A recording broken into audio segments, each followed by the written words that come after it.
Hey everyone, welcome back to NexusMind. This is where we forge calm strength, disciplined thinking, and unshakable mental toughness through Stoicism. Today's episode is built around one powerful idea.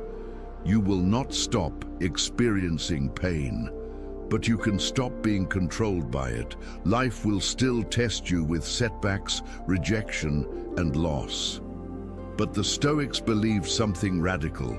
It is not what happens to you that defines you. It is how you interpret it and how you respond. In this episode, you'll learn the Stoic truth that makes emotional injury lose its grip. Not by avoiding hardship, but by mastering the mind that meets it. You'll discover how to endure adversity without becoming bitter, how to face pressure without collapsing inward, and how to move through difficulty without letting it shape your identity. From mastering your perspective to practicing detachment, each lesson gives you a tool to stay mentally strong no matter what life throws at you. Before we begin, take a moment to like this video, subscribe, and share it with someone who needs more resilience in their life. Your support helps NexusMind reach those who are ready to build real inner strength. Now let's begin with the first lesson: mastering your perspective. Distinguish what you can control. The first discipline of strength is knowing where your power truly lies. Most people believe power means influence over the world. They try to control outcomes. They try to control timing. They try to control how others behave. They try to force life to obey their expectations, and when reality refuses, they collapse into frustration. The Stoics saw this trap clearly. They drew a line that most people never learn to draw, between what belongs to you and what does not. Your thoughts belong to you, your judgments belong to you, your actions belong to you, your values belong to you, but outcomes do not. Other people's emotions do not. The past does not. Chance does not. Fate does not. Epictetus expressed this with ruthless simplicity. Some things are up to us and some things are not. This is not resignation, it is strategy. Because every moment you spend fighting what you cannot command is a moment stolen from what you can. Most anxiety is not fear of pain, it is frustration over powerlessness. The mind wants authority over events, and when it cannot have it, it turns that tension inward as anger, worry, and resentment. A delayed opportunity becomes a personal insult. A rejection becomes a verdict on identity. A mistake becomes proof of worthlessness. But none of these meanings come from the event. They come from interpretation. A delay is just time. A rejection is just a response. A mistake is just information. Suffering begins when the mind adds judgment. This should not have happened. This ruins everything. This proves I am failing. These thoughts do not solve the problem, they multiply it. The Stoic does not waste strength resisting what is fixed. He redirects it toward what remains flexible. If something can be changed, he works. If it cannot be changed, he releases it. This single division destroys helplessness. Traffic cannot be commanded. Other people's moods cannot be managed. The past cannot be edited. But posture can be chosen. Response can be trained. Action can be directed. When something breaks, the untrained mind explodes in outrage. The disciplined mind asks one useful question: what remains in my control now? This question turns chaos into sequence. It turns panic into process. It turns loss into movement. Seneca captured this truth. Fate leads the willing and drags the unwilling. The event happens either way. The difference is whether you move with it or exhaust yourself fighting it. Resistance multiplies pain. Acceptance concentrates strength, and acceptance is not passive, it is precise. You do not say, "This is fine." You say, "This is real." You do not say, "I like this." You say, "I will respond well to this." You stop demanding explanations from reality. You stop expecting life to negotiate. You stop bleeding energy into denial. This frees the mind to focus. And when the mind is focused, effort becomes clean. No bitterness, no panic, no self-pity, only direction. Acceptance also trains humility. It reminds you that the world is not arranged around your preferences, that plans will fail, that bodies weaken, that people change. When you expect change, you are not shocked by it. This is why the Stoics reflected on impermanence, not to become cold, but to become steady. Marcus Aurelius reminded himself daily, you could leave life right now, not as fear, as perspective. Because when you remember that everything is temporary, you stop clinging to what cannot be kept and stop raging at what cannot be fixed. Acceptance also applies inward. You accept your limits, your fatigue, your emotional reactions, not as excuses, but as starting points. You do not say, "I should be stronger than this." You say, "This is where I am. I will move forward from here." That is Stoic control. To distinguish what you can control is to stop wasting life on what will never obey you and start building mastery over what will. This is not weakness, it is intelligence under pressure. Because the strongest mind is not the one that controls the world, but the one that does not collapse when the world refuses to be controlled. And this is the first gate of mental toughness. Virtue is your guide. If control is where power begins, virtue is what tells that power where to go. Most people build their lives around outcomes. They chase approval, they chase money, they chase status, they chase comfort. And when those things disappear, their direction collapses. The Stoics chose something harder and stronger. They built their lives around character, not what they owned, not what they achieved, but who they were becoming. Seneca said it plainly, "The wise man is content with being wise, no more, no less." That sentence destroys modern confusion. It means your worth does not come from how loudly you are praised, how much you are seen, or how well you perform for others. It comes from whether your actions match your values when no one is watching. Virtue to the Stoics was not moral decoration. It was a survival system. Courage, discipline, justice, self-control, honesty, restraint. These were not abstract ideas. They were tools for decision-making, because when pressure comes, you will not rise to your hopes. You will fall to your principles. A person without virtue is easily pulled by emotion, by desire, by fear, by ego. One insult and he explodes, one temptation and he bends, one delay and he quits. But the Stoic does not ask, "What will benefit me most?" He asks, "What is right for me to do?" That single question creates stability. Virtue gives structure to chaos. When anger appears, virtue says, "Choose restraint." When fear appears, virtue says, "Choose courage." When temptation appears, virtue says, "Choose discipline." When power appears, virtue says, "Choose justice." Without virtue, strength becomes dangerous. With virtue, strength becomes usable. This is why the Stoics believed a person could lose everything, money, status, health, and still remain free. Because freedom was not defined by circumstances, it was defined by conduct. You can be poor and still be honorable. You can be rejected and still be disciplined. You can be wounded and still be just. Nothing outside you can steal your character unless you hand it over. Virtue also protects you from corruption by success. When things go well, The arrogant grow careless. The Stoic grows careful. He knows fortune shifts. He knows praise fades. He knows comfort weakens discipline if left unchecked. So he trains himself even when life is calm.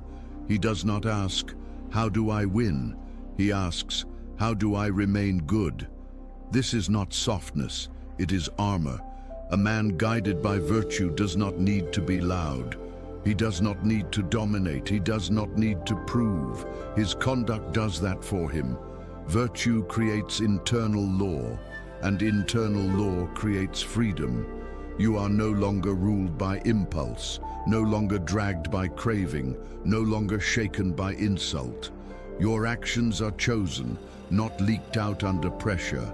That is mental toughness, not emotional numbness, not rigid pride, but alignment between thought and action. The Stoic does not worship comfort. He respects integrity. He does not shape himself to be liked. He shapes himself to be right. And when the world becomes unstable, the man with virtue does not collapse with it, because his center is not outside him. It is forged inside. The power of self-discipline. Freedom is not doing whatever you want. Freedom is being able to do what you should, even when you do not feel like it. Most people believe discipline is a prison. The Stoics knew it was a key. Epictetus said, "No one is free whose mind is not master of itself." That sentence exposes the illusion most people live inside. They think they are free because no one is commanding them. But their habits command them. Their impulses command them. Their moods command them. They wake up tired and obey fatigue. They feel anger and obey it. They feel desire and obey it. This is not freedom. This is quiet slavery. Self-discipline is the moment you interrupt that pattern.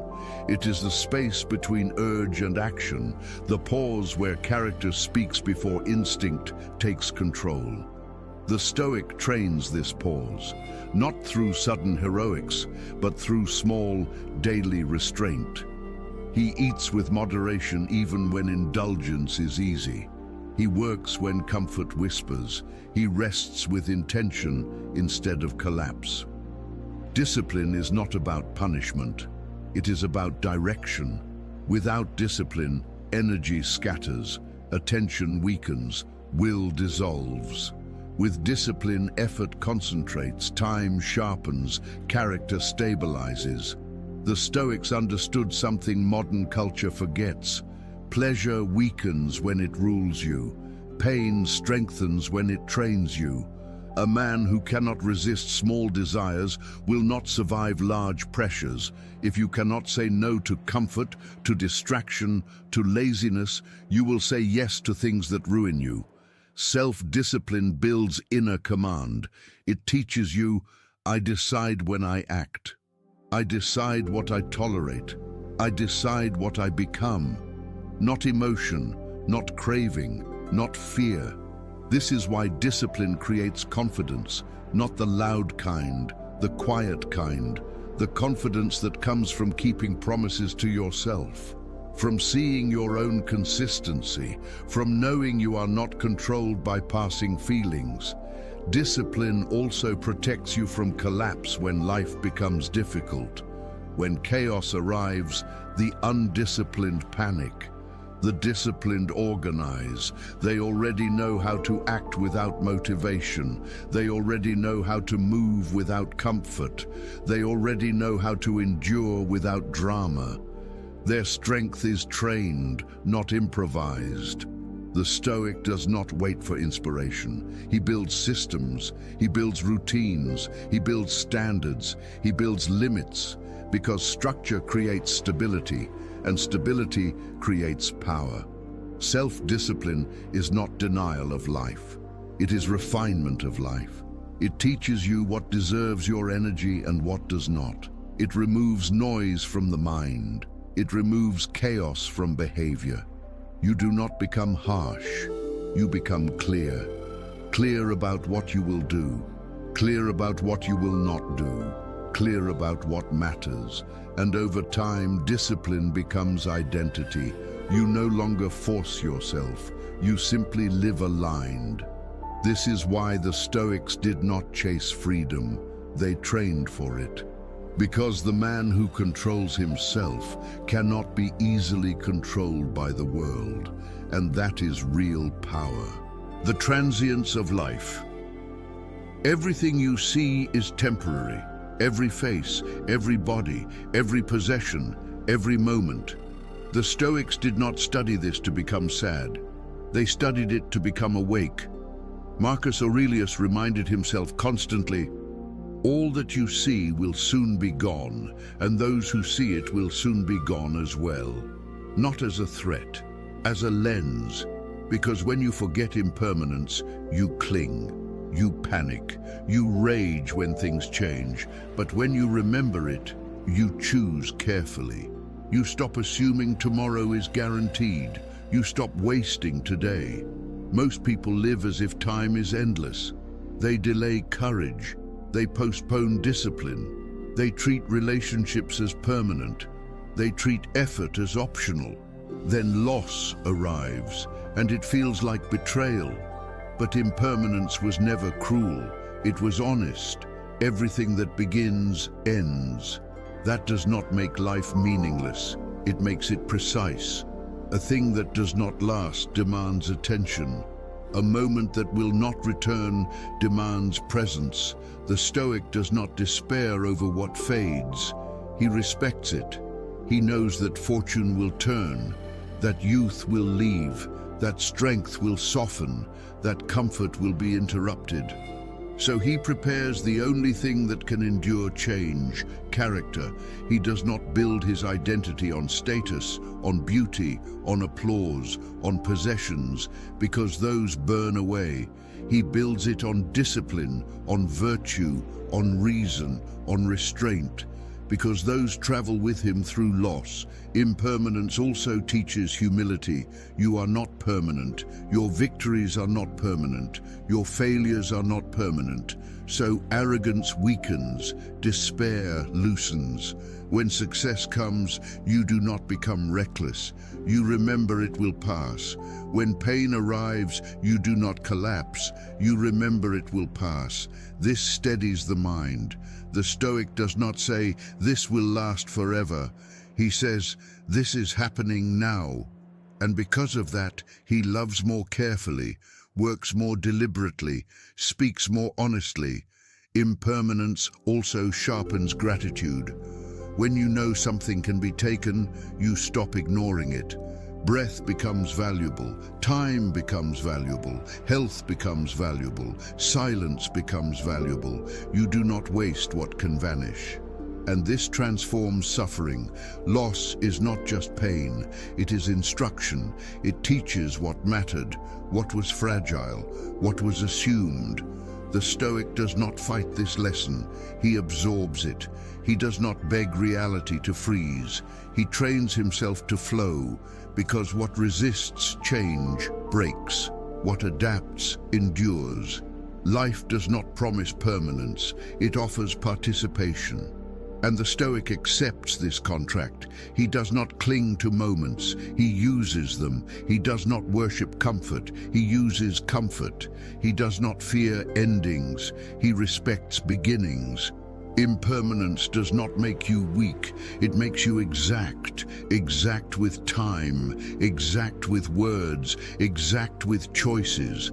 Because you understand something most people forget. You are borrowing this moment, not owning it, so you live as if it matters. And that is strength. Practice empathy. Mental toughness is not built by hardening the heart. It is built by understanding it. The Stoics did not see empathy as weakness. They saw it as intelligence applied to human behavior. Epictetus warned that people do not act from reason alone. They act from fear, desire, confusion, and habit. And when you understand this, you stop personalizing every wound. Most anger comes from misinterpretation. Someone speaks harshly, and you assume malice. Someone withdraws, and you assume rejection. Someone fails you, and you assume betrayal. But the Stoic pauses and asks, what pain is speaking here?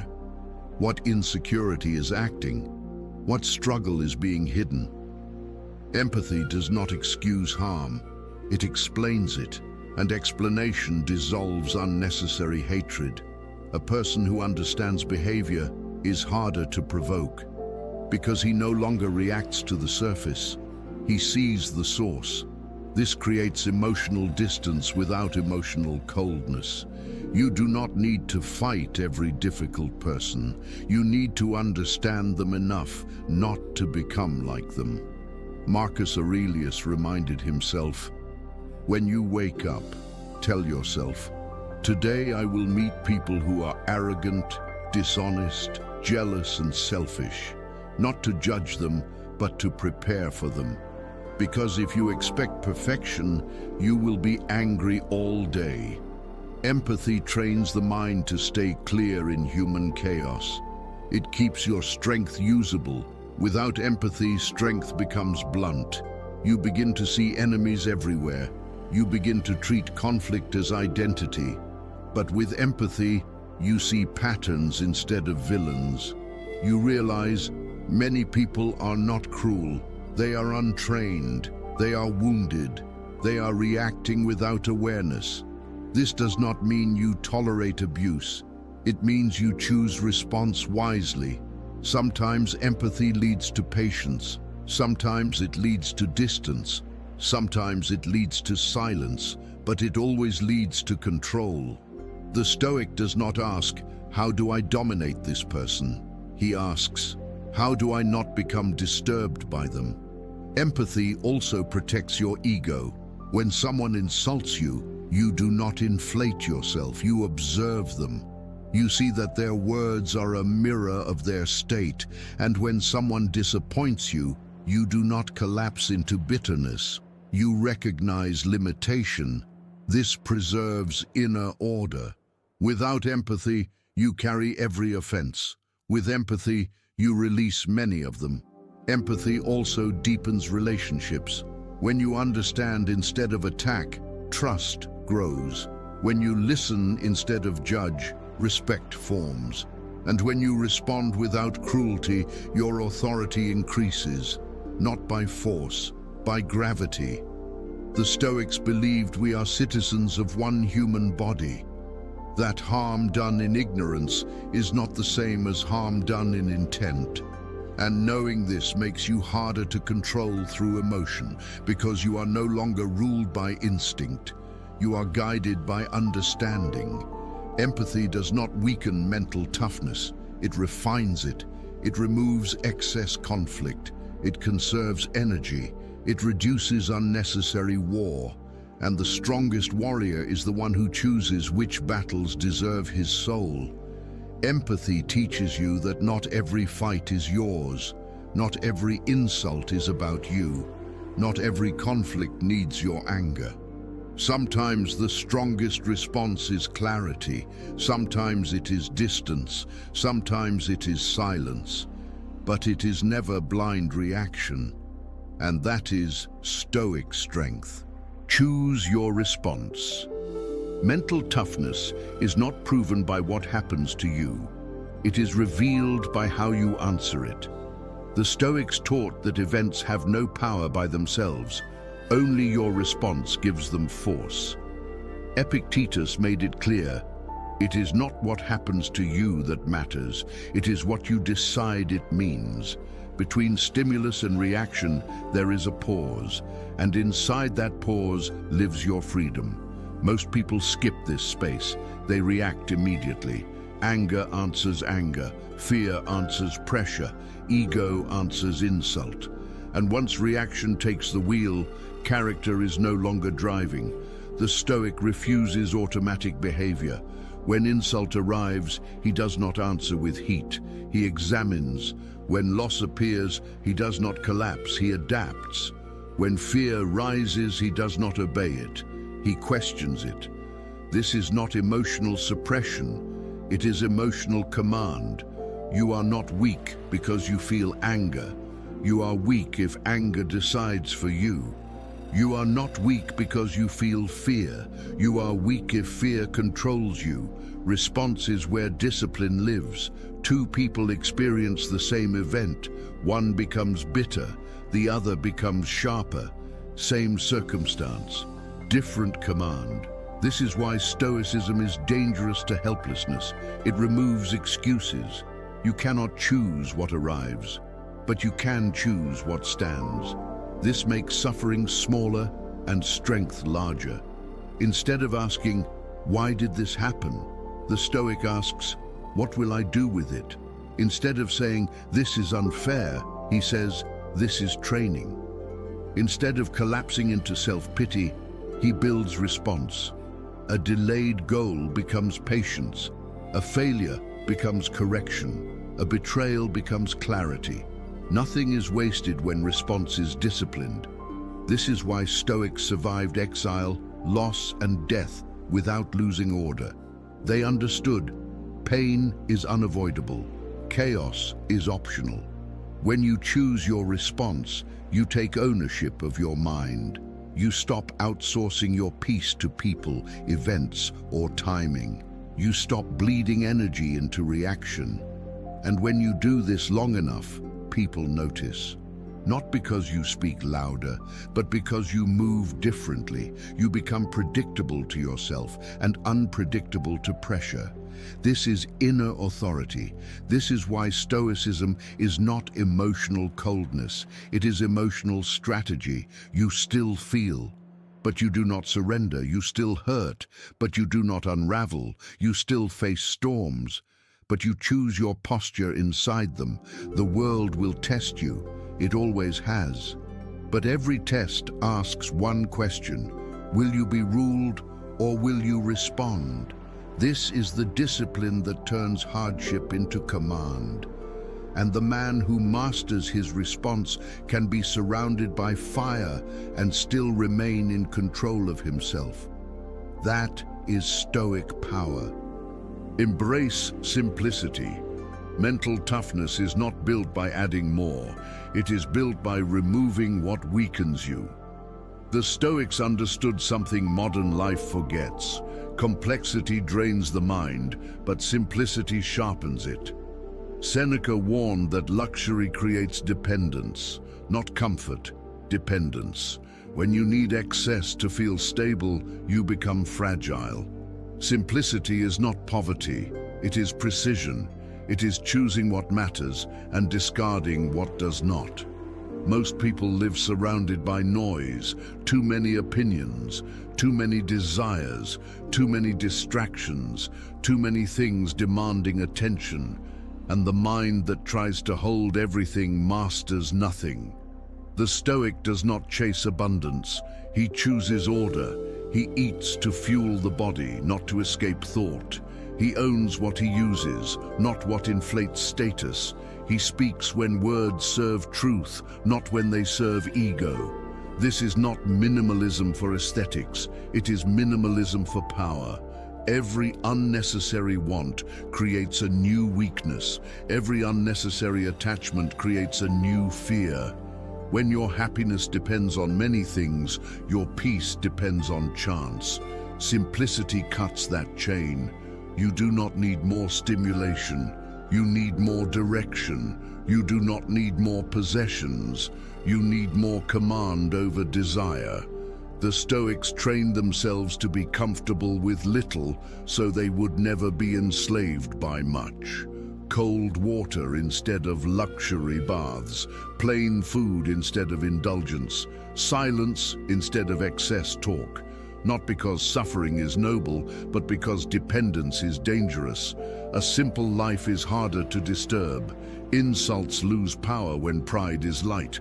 Loss loses terror when needs are few. Chaos loses grip when the mind is uncluttered. Simplicity creates space. Space for discipline, space for reflection, space for control. It teaches you to want less so you can become more. The modern world sells the opposite. more comfort, more stimulation, more consumption. But the Stoic path is narrower and stronger. You train yourself to endure boredom, to delay desire, to live without constant reward. And through this, you reclaim authority over appetite, because the man who cannot say no to comfort will always say yes to weakness. Simplicity does not shrink your life, it strengthens it. It strips away what distracts from what defines you. It replaces clutter with clarity, noise with order, impulse with intention. The simpler your wants, the harder you are to manipulate. The lighter your needs, the freer your movement. This is why Stoicism respects restraint, not as deprivation, but as independence. The disciplined mind does not chase pleasure, it chooses stability. And stability is what allows progress. Simplicity is not a retreat from life, it is a preparation for it. When hardship arrives, the simple man does not panic. He already knows how to live without excess. When fortune arrives, the simple man does not collapse into indulgence. He already knows how to live with control. This is quiet strength, not visible, not loud, not impressive to crowds, but devastating to chaos.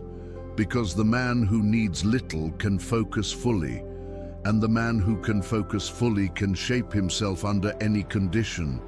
That is Stoic simplicity. The value of reflection.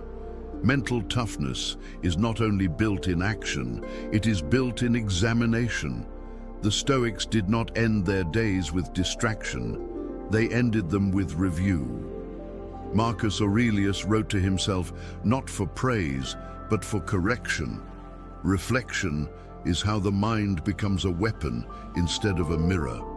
Without reflection, you repeat mistakes blindly. You react instead of refine. You suffer instead of learning. You endure without evolving. The unexamined day becomes waste. The examined day becomes training. Most people rush from one moment to the next without asking what that moment did to them. They collect experiences but never extract meaning. The Stoic does not live that way. He pauses. He asks, what did I do well? Where did I lose control? What emotion led me? What belief weakened me? Not to shame himself, but to sharpen himself. Reflection is not regret. It is strategy. Regret looks backward with pain. Reflection looks backward with purpose. It turns failure into instruction. It turns anger into information. It turns fear into awareness. A mind that reflects does not drift. It adjusts. Each mistake becomes a lesson. Each success becomes a pattern. Each emotion becomes a signal. Without reflection, emotion controls memory. With reflection, reason commands it. This is why Stoics wrote journals, not to document life, but to discipline it. They treated the mind like a soldier's blade, cleaned after use, checked for weakness, sharpened before the next battle. Reflection also builds honesty. You stop lying to yourself about why you reacted, about why you failed, about what you avoided. You see yourself clearly, not as you wish to be, but as you are. And from clarity comes improvement. Reflection also prevents arrogance. Success without reflection breeds pride. Pride breeds carelessness. Carelessness breeds collapse. But reflection keeps success grounded. It reminds you, this worked, but why? This failed, but how? So progress becomes deliberate, not accidental. Even pain gains value under reflection. Loss teaches priorities. Embarrassment teaches restraint. Disappointment teaches expectation control. Nothing is wasted when it is examined. This is mental toughness, not pretending wounds don't exist, but learning from where they came from. The Stoic does not ask, why me? He asks, what now? He does not say, this shouldn't have happened. He says, what does this reveal? Reflection is the bridge between experience and wisdom. Without it, life happens to you. With it, life trains you. And over time, something changes. You begin to see patterns in yourself. You notice what provokes you. You notice what weakens you. You notice what strengthens you. And awareness becomes leverage. Because you cannot control what you do not understand. Reflection builds self-command by making the mind visible to itself. It slows impulse. It strengthens discipline. It turns chaos into data. The Stoics did not trust memory. They trusted examination. Not feelings, not stories, not excuses, only observation and correction. This is how character is forged, not by motivation, not by inspiration, but by daily adjustment. The man who reflects becomes dangerous to his own weaknesses and immune to repeating the same failure twice. That is the value of reflection. Mental toughness is not something you are born with. It is something you construct, thought by thought, response by response, pressure by pressure. You have learned that strength begins with perspective, that events do not shape you, interpretations do. That reality does not break you, resistance to it does. You have learned to accept what cannot be changed, so your energy is no longer wasted fighting the immovable, but focused on what can still be shaped. You have learned to live where your power is, in the present moment, where effort is real and discipline is visible. You have learned that humility keeps the mind teachable, and empathy keeps strength from becoming cruelty. You have learned that gratitude stabilizes the spirit, so hardship does not turn into identity, and struggle does not turn into bitterness. You have learned that challenges are not punishments, but training grounds. That what resists you is what refines you. You have learned to be guided by reason, not emotion, so anger does not steer, fear does not command, and impulse does not rule. You have learned to nurture inner tranquility, not by demanding a softer world, but by becoming a steadier mind. You have learned detachment, to act fully without surrendering your peace to outcomes, to care deeply without becoming owned by results. And finally, you have learned to forge ahead, not because life becomes easy, but because you become durable. This is not motivation. It is a system of control, a discipline of response, a training of perception. You are no longer reacting to life. You are shaping yourself through it. This is the path of NexusMind, where calm becomes strength, where discipline becomes identity, where adversity becomes refinement. If you want the full system behind these principles, it is in my book, The NexusMind Code. The link is in the description and pinned comment. Forge the mind, master the moment. This is NexusMind.